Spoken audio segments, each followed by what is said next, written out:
Hello everyone, I'm Andrew Gage, this is Grantley Bernard, and welcome to It Goes Off. We've just finished round 15, Heritage round, Grantley Bernard, and fair to say I was pleasantly surprised with the get-ups of the team. Very, very attractive. Gave you some memories? Is that because I'm old and it just brought back those memories? Quite possibly. But they were very nice and some pretty tight games in round 15. There were some tight games and probably none tighter than the very first one on the menu, which was the New Zealand Breakers 72 over the Wollongong Hawks 71.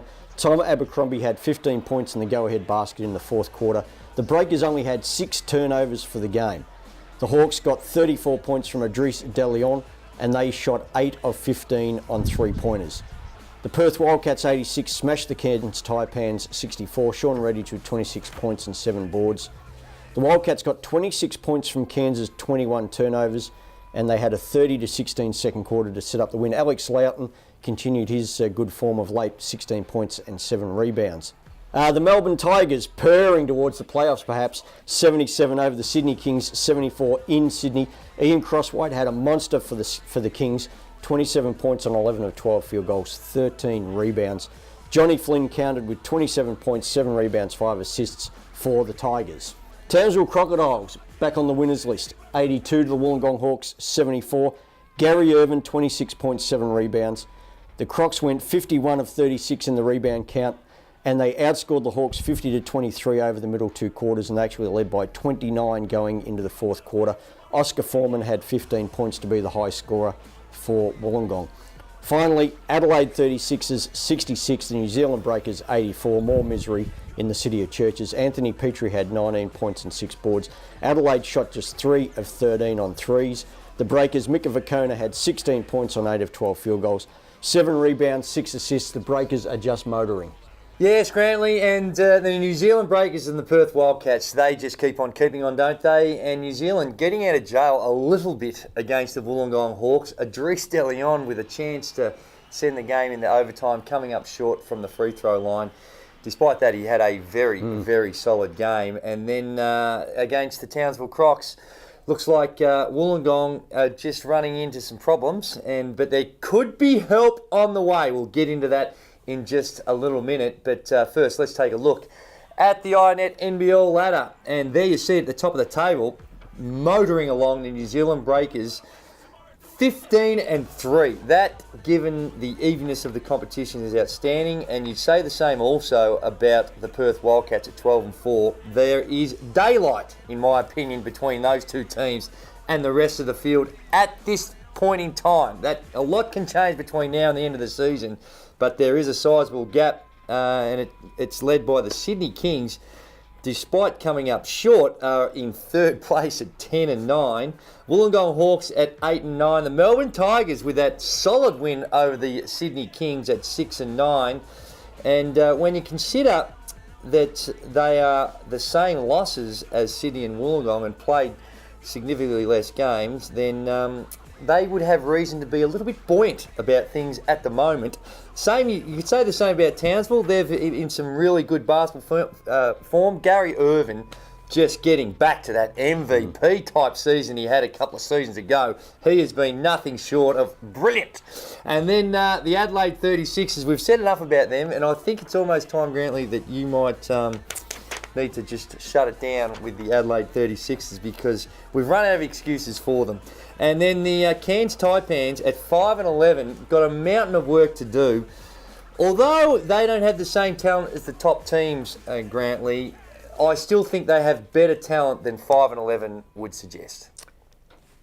The ladder is what the ladder is. The ladder is what the ladder is, but when you think of some of the shortcomings of some of these teams, and we're about to get stuck into the ticket off section, but when you think of a young man called Michael Dunnigan that was just wearing a Perth Wildcats uniform, I reckon if you looked at Cairns and possibly some others, could make a difference. I don't want to be sort of throwing out some rumours. I reckon that would be a fairly reasonable exchange for Michael Dunnigan for some teams out in the competition.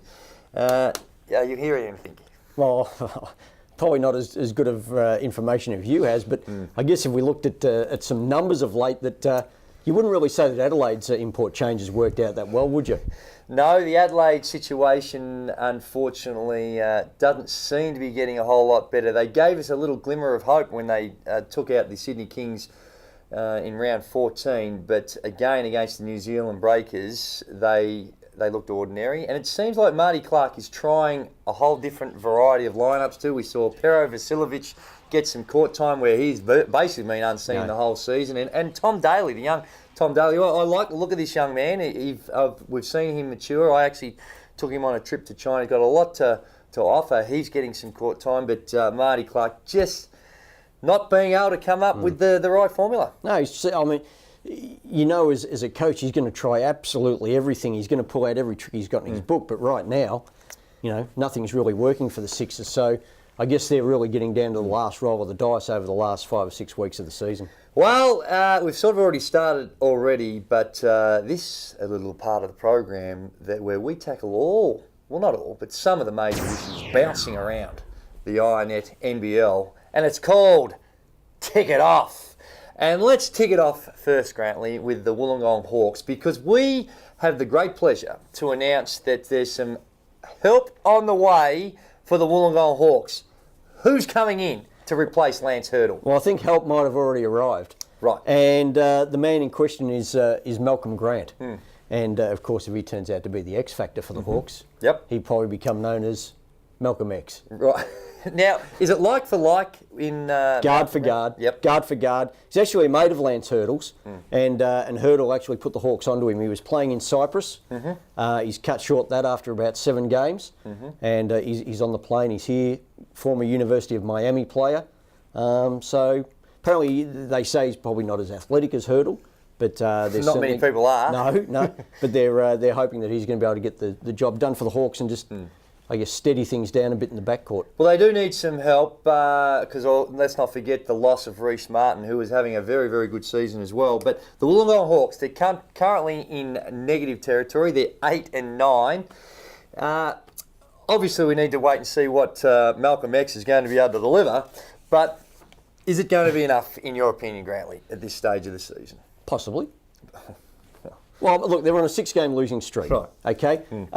It's not getting any easier anytime soon for them, but, you know, just a little tweak here, a little tweak there, a couple of baskets here, a couple of baskets there. They put the skids on that skid. I like it. And they've stopped and they're good. The skidding. And they're okay. Grantley, the Sydney Kings, another team that just started the season in white-hot, blistering form. Incredible stuff it was. They have tapered, you would think. And last week we saw the head coach Shane Heal bring in Anthony Mundine to try and fire the boys up a little. They too will have some help coming, you would think, with James Harvey, hopefully only a week or 2 away from getting back in the lineup. But what do you make of their skid, and what do you think of their prospects? Look, I think the Kings situation's probably okay in some regards because, as we just said, the Tigers I think the Tigers won 5 of their last 6 or 4 of their last 5. So they're a formed team and they've won that game by a bucket. Yep. So you've got to think the Kings are still around the mark. Not far off it. They're still a decent basketball team. And I think probably the key word you used was tapered. They haven't dropped off the cliff. No. They've just tapered off a bit so they can taper back up. They had one dropping off the cliff when they played against the Perth Wildcats, but most teams do drop off the cliff. Since then, the Perth have dropped Melbourne Tigers off the cliff, and they've dropped the Cairns Taipans well and truly way off the cliff. So nothing to be ashamed of by getting a little bit of a from the Perth Wildcats. But remains to be seen whether the Kings and how they bounce back from just this minor tapering. Grantley, in other news, when you think of the Perth Wildcats and how magnificently they're travelling just at the minute, even they also feel like there just needs to just be a little bit more of an insurance policy. And it appears as though, and can you confirm that Reece Carter is now going to be joining the Perth Wildcats. Now, Reece Carter has a long history in the NBL, won a title with the Dragons. That's right. And has been around a long time, been playing in Sweden. I'm hearing, has it been announced that he's coming back with the Perth Wildcats? Fill us in. It is correct that Reece Carter will be in a Wildcats jersey, swapping the snow of Sweden for the sun of Perth, and you can't really blame him. But I think he'll be a really good pickup. He obviously going to come into the lineup to replace Brad Robbins, who retired mid-season. I think he's going to be a great pickup. He's going to, I think, probably be more of an offensive threat than Robbins was. Oh, he plays some good defence. Very feisty defender. Yeah, I think he'll be good. I think you'll probably see a fair bit of Reece Carter with some court time for the Wildcats. It's going to be interesting to see how they work him into the rotation, because I see him as an unbelievable insurance policy. You look at the way things are going right now, you wouldn't think they'd need to make any radical changes, but if Lish goes down in that point guard position, it didn't seem like they had a real whole lot. I know Everett Bartlett's there, but I'm not sure. He's not really a one man. So I think that is a fantastic insurance policy, and we'll see how they go of working him into the rotation. Grantley, each and every week, let's face it, we love to hear from the good folk out there, and we want them to join in the conversation. And the best way to do that is to hit the Facebook page, the NBL Facebook page. Just punch us out a question. Happy for you to join the conversation, or Twitter, Andrew Gaze 10 and Grantley Bernard. And we've been, I wouldn't say inundated, but we have certainly got a lot more action on the Twitter this week in a little section, a little component of the program that we call the Mark Zuckerberg Minute. And that is, of course, of the great founder of Facebook. And the first question on the agenda today comes from Andrew French, Frenchie91, off the Twitter. Are the Kings in trouble? Poor form after the All-Star break. Short, succinct, and to the point. No. We discussed it earlier. I think they'll be okay. I think they will too. I think that great to see also the fans coming out. I was there against the Melbourne Tigers again, another 6,500 fans there. And while we're talking about fans, Perth Wildcats, if you don't mind, just another lazy. They went 12,500 fans against the Tigers. The Cairns Taipans rocking into the building. They got 11,500 people there. Fantastic stuff and great to see. Well done to all the people out in Perth. Next we have Nick, just Nick. Perth or New Zealand? Redditch Knight or Vicuna Hudson? Martin Lish, Jackson Coletto. Perth for me. I actually meant to say Vicona, but I just came out that I thought you did. I thought it was just my I eyes. thought it was Vicona. It was Vicona, but just pronunciation didn't quite work. But we get the point.